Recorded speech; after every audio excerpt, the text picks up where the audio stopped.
Hello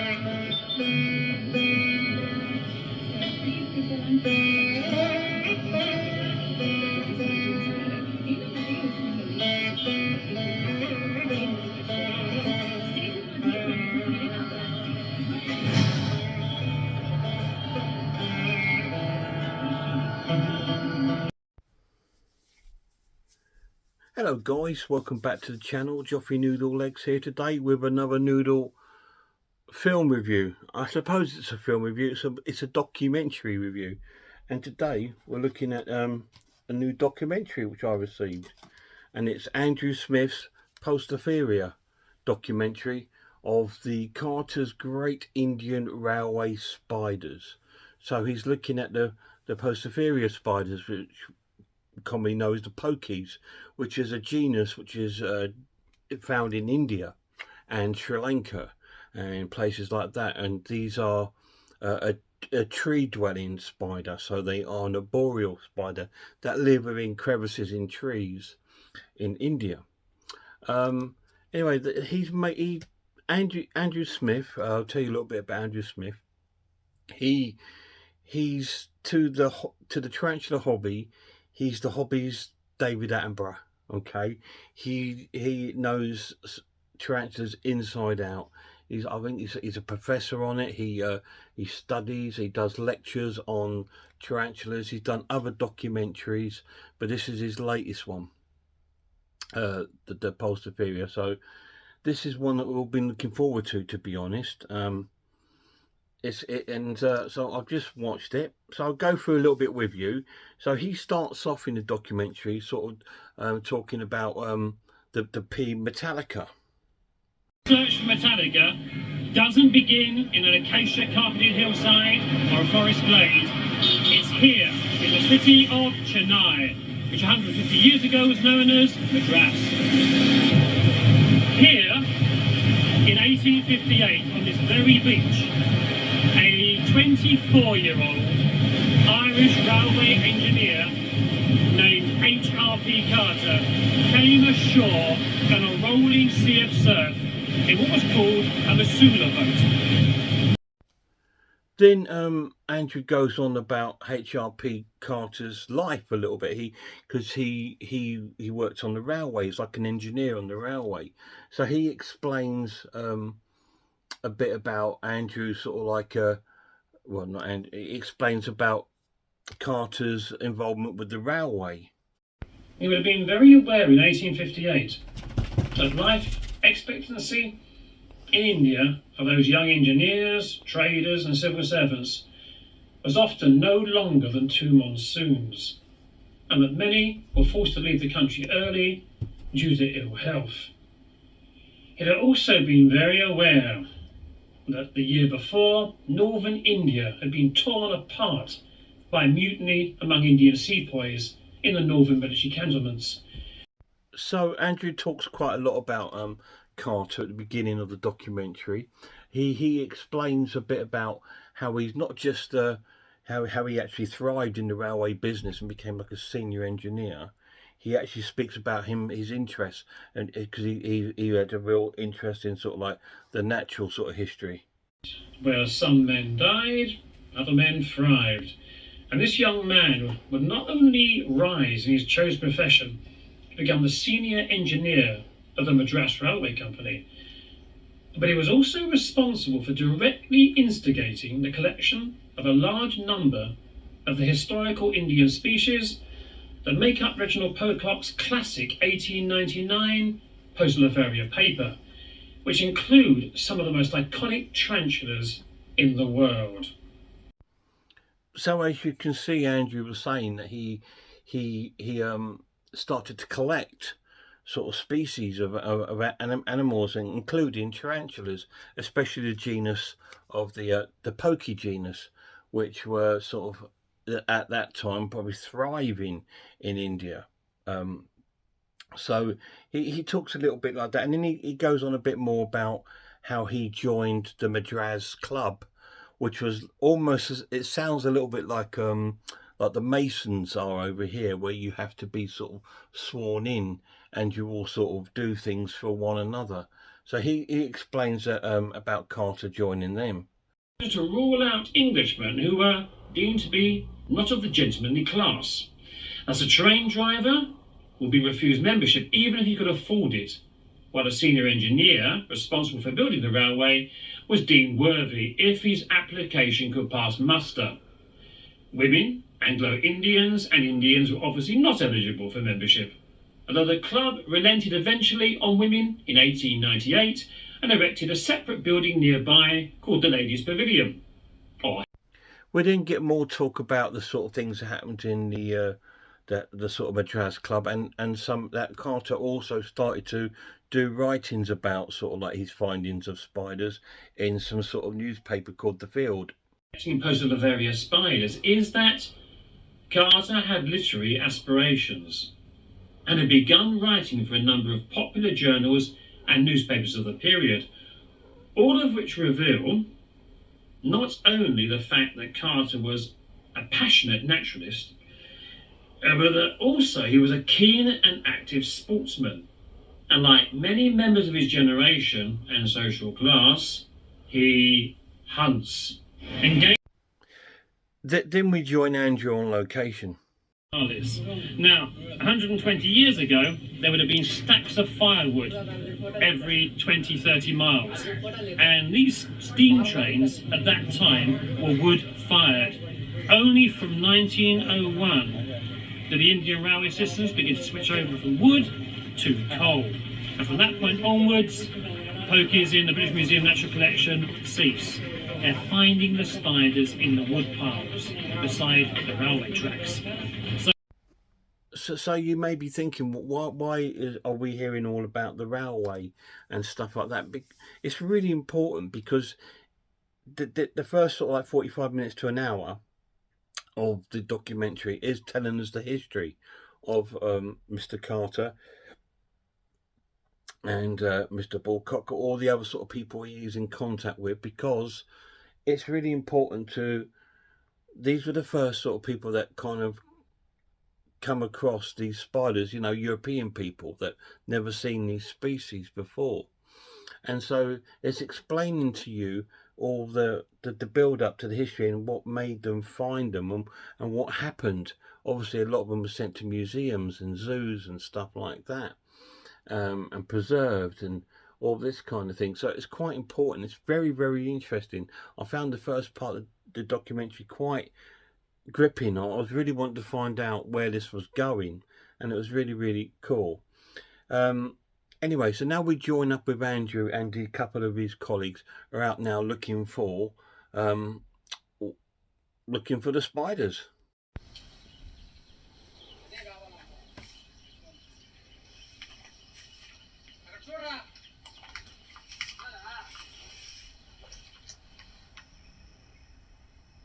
He's being very defensive, a little grab and that was it. He's being defensive now. See that thing away from behind.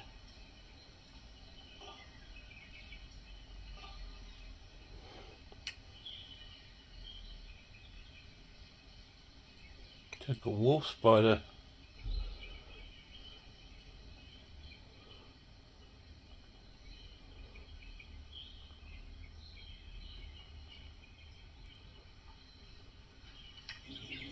I'm standing here. So you see, they've found a spider, and that to me looks like a wolf spider. It's not a tarantula. It looks like a wolf spider to me.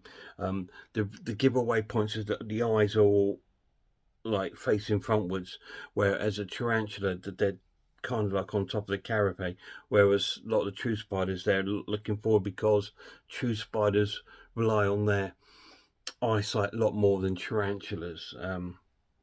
So they don't look like a wolf spider to me.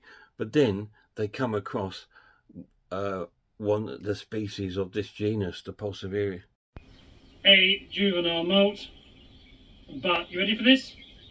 It's not Regalis. It's Metallica. The last spider I would expect to have seen here on this location. So we've been scouring this hillside all day, searching for Regalis, and we found something completely out the blue. Metallica. So you just made the whole thing seriously complicated. Sorry. When you're searching for arboreal thoroughversity spiders, what you're on the lookout for is, if you're really lucky, a silk tube, and sometimes that touch of silk. So they are actually there looking for the Poecilotheria regardless, which is in that common area, which the common name for that is the Indian ornamental. They're looking for that, but the actual one that they found is this one, the P. metallica, which is normally found in the part of India called Guti, and that's why their name is the Guti sapphire ornamental. That's their common name because that's the region they're found in. But he was shocked to find that it's actually a P. metallica, miles away from when he thought he was going to find them. And then the spider comes out. We have legs, but legs alone simply will not do. I need the spider out. And after a bit of a tickle, we're at last in position to begin filming this scrumptious beast, with a backdrop of the sound of an Indian forest at night. And for such a moment in one's life, only the poetry of Lord Alfred Tennyson will do. Now fades the last long streak of dusk, and drowned we are in living blue. And that's all the clips I'm going to show you because I do not want to spoil any more documentary for you, because it's fantastic. It runs for 174 minutes. So that's incredible. It's amazing. And it's got another documentary on here called On the Edge of Extinction. So I don't want to show you anymore. I just want to give you a little glimpse of it so you can get an idea of what it looks like, and how it's sort of presented. It's incredible. This is Andrew's best work to date. I've got his other documentaries, his Lazadora, his Brachypalma one, his the American Desert one. I've got his other documentaries which are fantastic, but this one really takes the biscuit. It's fantastic, and it's so interesting and amazing, and you can see the love and the heart that's gone into it. And Andrew's his intelligence of explaining the story of this is fantastic, and he does many lectures on different sort of genus of spiders. So with spiders, you've got genuses. The genus of this is the Poecilotheria, and then you've got different species within that. The Regardless, the Metallica. There's others in there which are discussed.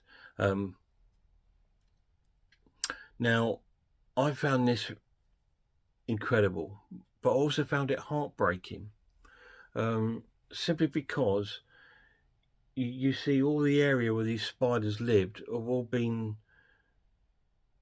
forested, cut down, used for wood, for fire and stuff like this, mostly because mostly the railway at first, because there were steam engines and they used wood and stuff like that, and also to build things.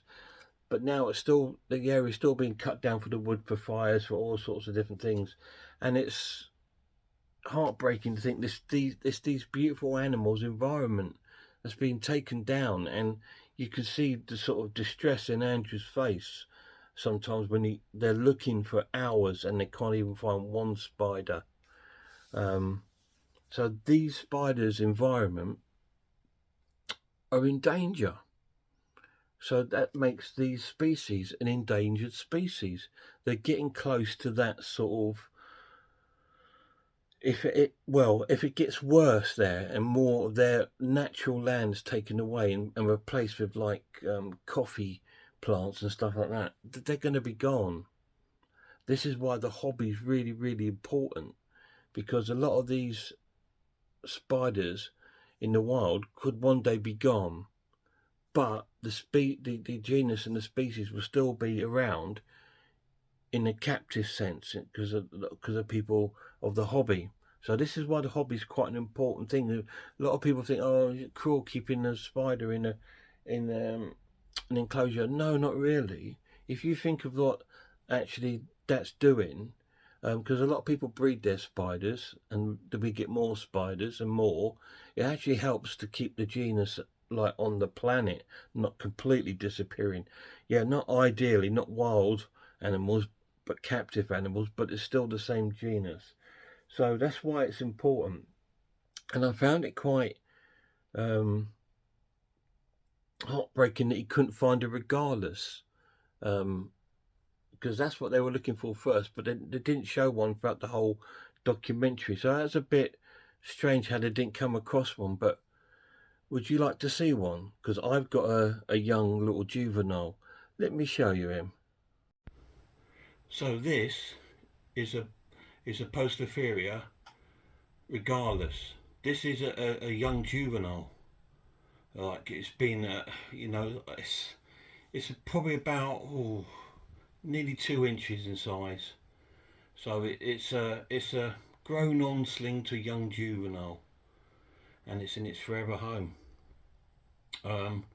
So that is a Poecilotheria regardless, a pokey. Now, in the documentary, as you can see, they were looking for the regardless, but unfortunately, they didn't come across any.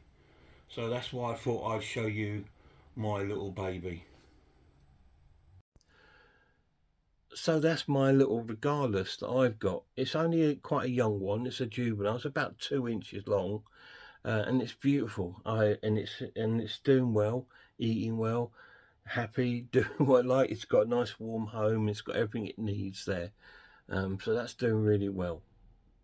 So, but I wanted to show you that because if you do watch the documentary, you do buy the documentary, it's not in there. Now, if you are interested in buying this, you need to go to lovetarantula.com. That's Andrew's website, lovetarantula.com, and you can purchase this as a digital or physical, and you've got the other documentaries on DVD sets and stuff on his, and he does them at really good prices. They're dirt cheap.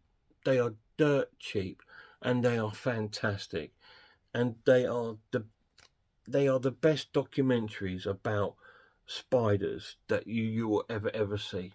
They're absolutely fantastic, and this is my favourite.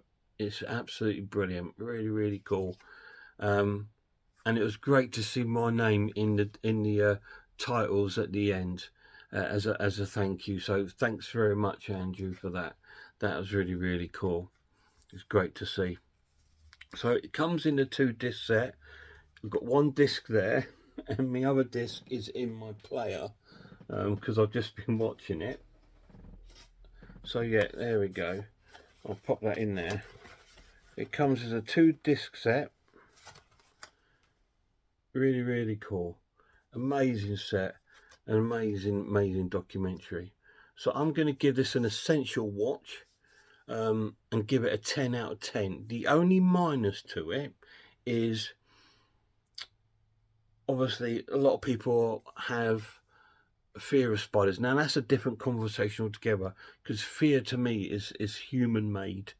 You know, it's no one fears anything, do they, until they sort of like fear putting into them. So I always feel it's something you can overcome, especially when you see how beautiful they are. And how important these animals are to the planet. They really are. They're just as important to any other animal on the planet.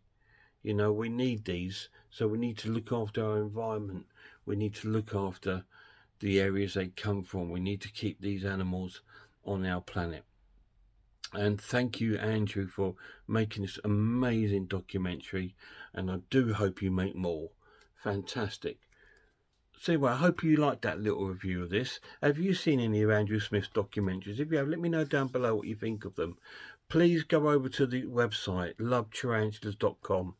Like I said, they've got some amazing documentaries at great deals on the site. And they're just fantastic, absolutely fantastic. Really good. And like I said, you're not just learning about the spider, you're learning a bit of history behind the spider itself and who discovered it and who found it. Like the P. metallica. Now, no European or white person had seen the P. metallica for over 100 years until I think it's about 2007 or 2000, around that sort of time, and Andrew Smith rediscovered it, and they were doing his normal sort of like he's looking around at spiders around India, and he found the P. metallica, and it was the first time that we knew the P. metallica was blue, because all the species that they had in the Victorian times that were kept in sort of fluids all lost this coloration, so they didn't know it was a blue spider they were looking at. So Andrew saw this for the very first time, and he tells you the story of that. So that's fantastic, absolutely amazing. Please check it out, guys. Till next time, look after yourselves, look after one another, and I really hope I'll see you all soon.